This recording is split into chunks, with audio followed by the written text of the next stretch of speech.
సతీష్తో మాట్లాడదాం. సతీష్ చెప్పండి, yellow media అసత్య కథనాలకి నిజంగా ఎండెక్కడ అనేది చాలామంది ప్రశ్నిస్తున్నారు. సచివాలయాన్నే తాకట్టు పెట్టారు అంటూ హెచ్డిఎఫ్సి దగ్గర లోన్ తీసుకున్నారనే ఓ స్టోరీ కూడా వచ్చేసిన పరిస్థితి కూడా మనం చూసాం. అంతకుముందు ఐసిఐసిఐ బ్యాంక్ రిజెక్ట్ చేసింది అని కూడా ఒక టాప్ స్టోరీగా చూసాం. సో ఏంటి వాస్తవాలు, హెచ్డిఎఫ్సి అధికారులు ఏం చెప్పారు, మీ దగ్గర ఇన్పుట్స్ ఏంటి? మరి గత 2 రోజులుగా చంద్రబాబు అనుకూల మీడియా వరుసగా ఆంధ్రప్రదేశ్ రాష్ట్ర ప్రభుత్వ ప్రతిష్టను దెబ్బతీసేలాగా చేస్తున్నటువంటి తప్పుడు ప్రచారానికి హెచ్డిఎఫ్సి గుయ్యం అనేలాగా ఒక సమాధానం ఇచ్చిందని చెప్పొచ్చు. ఎందుకంటే ఆంధ్రప్రదేశ్లో ఉన్నటువంటి తాత్కాలిక సచివాలయం ఏదైతే చంద్రబాబు హయాంలో వర్షానికి కారిపోయేటువంటి టెంపరీ సచివాలయం ఉందో ఆ టెంపరీ సచివాలయాన్ని తాకట్టు పెట్టి ఆంధ్రప్రదేశ్ రాష్ట్ర ప్రభుత్వం ముఖ్యంగా సిఆర్డీఏ 370 కోట్ల రూపాయల అప్పు తెచ్చిందంటూ ఒక దుష్ప్రచారాన్ని చేస్తూ వచ్చారు. 2 రోజులుగా ఎల్లో మీడియాలో మొదట ఆ కథనాలు ప్రసారం కావడం, తర్వాత చంద్రబాబు సభల్లో మాట్లాడడం, జనసేన నాయకులు మాట్లాడడం, టీడీపీ నాయకులు మాట్లాడడం, వరుసగా ఒక పథకం ప్రకారం తప్పుడు ప్రచారం చేస్తూ వచ్చారు. అయితే దాన్ని చాలా స్పష్టంగా మొన్నే ఆ ఏపీ సిఆర్డీ చాలా స్పష్టంగా చెప్పింది.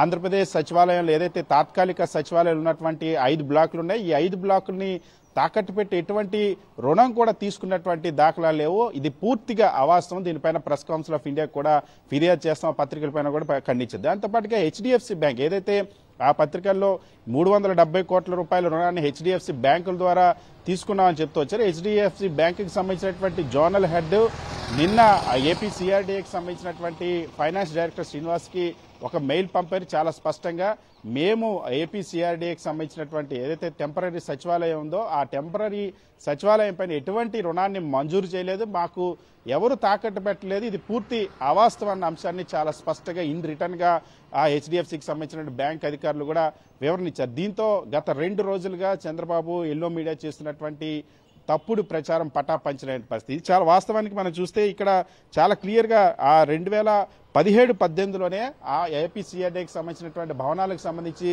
రుణాలు తీసుకున్నారు. అది కూడా చంద్రబాబు ప్రభుత్వ హయాంలోనే తీసుకున్నటువంటి పరిస్థితి. ఏదైతే 2017లో హట్కో ద్వారా 1275 కోట్ల రూపాయలని ఇన్ఫ్రాస్ట్రక్చర్ కోసం తీసుకున్నారు. అలాగే 2018లో జీవో నెంబరు 333 ద్వారా అక్టోబర్ 15న 2060 కోట్ల రూపాయలకు సంబంధించిన రుణాన్ని తీసుకున్నారు తప్ప ఇవి మినహా రాజధానిలో ముఖ్యంగా టెంపరీ సచివాలయానికి సంబంధించినటువంటి భవనాల నిర్మాణాలకు సంబంధించి ఎటువంటి రుణాలు కూడా తీసుకోలేదు. సో ఈ ప్రభుత్వం పైన పూర్తిగా అప్రతిష్టపాలు చేయాలన్న ఒక దురుద్దేశంతోనే ఈ ప్రచారం చేసిన విషయం స్పష్టమైంది. ఇప్పుడు హెచ్డిఎఫ్సి అధికారులు, ఏపీ సిఆర్డీ అధికారులు ఇచ్చినటువంటి ప్రకటనతో చంద్రబాబు చేసిన ప్రచారం కానీ ఎల్లో మీడియా చేసిన ప్రచారం కానీ పచ్చి అబద్ధం అని స్పష్టమైంది. అయితే సతీష్, అయితే వ్యక్తిగత హోదాలోనే ఎవరి పరువు కన్నా భంగం వాటిల్లితే కనుక వాళ్ళు డిఫమేషన్ కేసుకి వెళ్తూ ఉంటారు. కానీ ప్రభుత్వ ప్రతిష్టని దిగదారుస్తున్నారు, అబద్ధపు రాతలు రాస్తున్నారు, నిజంగా ప్రభుత్వానికి ఒక దెబ్బ తగిలేలా చేస్తున్న ఈ క్రమంలో why can't they take action against this press కానీ లేకపోతే ఏదైనా తప్పుడు ప్రచారాలు ఏదైతే ఇది స్ప్రెడ్ చేస్తుందో ఈ సంస్థలపై ఎందుకు యాక్షన్ తీసుకోరు అనేది కూడా అడిగేవాళ్ళు ఉన్నారు. సో ఏదైనా యాక్షన్ తీసుకునే ఆలోచన ఉందా ప్రభుత్వం దగ్గర? అప్డేట్స్ ఏమైనా ఉన్నాయి మీ దగ్గర? ఖచ్చితంగా యాక్షన్ తీసుకోబోతున్నారు. దీనికి సంబంధించి ఇప్పటికే ఏపీసీఆర్డీ అందుకోసమే రిటర్న్ గా కూడా వాళ్ళు రాసినటువంటి కథనాల్ని ఖండిస్తూ ఆ రిటర్న్ గా ఒక ప్రకటన ఇచ్చింది.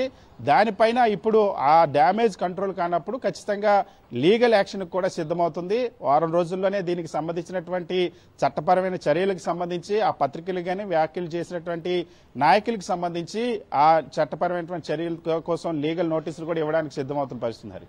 All right, Satish, thanks for the inputs.